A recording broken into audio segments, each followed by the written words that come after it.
my name is Katie Martin, and this is my presentation on Erik Erikson and how his theory on stages of development related to his own development in childhood.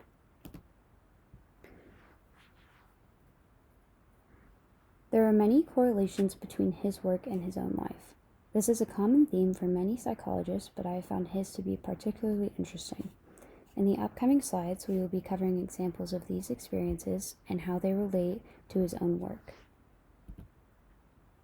To start with Erikson's background and upbringing, Erikson was born in Frankfurt, Germany, to his Jewish mother.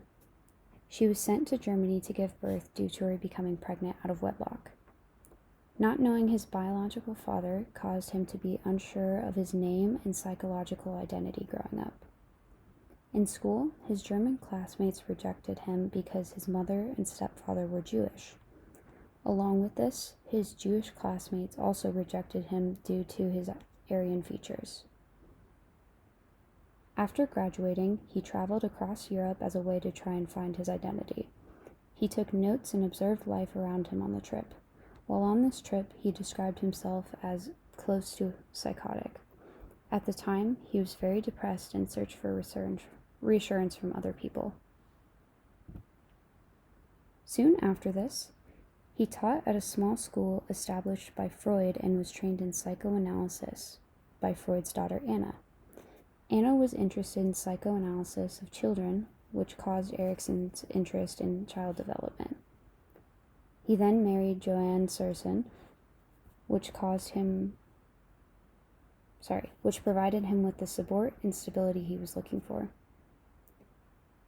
Soon after, Erikson went on to study and teach at Harvard, Yale, and the University of California at Berkeley. From his own experience and studies, Erikson recognized the common phenomenon of identity confusion. This brought him to establish the theory of psychosocial stages of development. This theory of psychosocial stages of development is split into 8 different stages. These stages include trust versus mistrust, autonomy versus doubt and shame, initiative versus guilt, industry versus inferiority, identity versus role confusion, intimacy versus isolation, generativity versus stagnation, and integrity versus despair.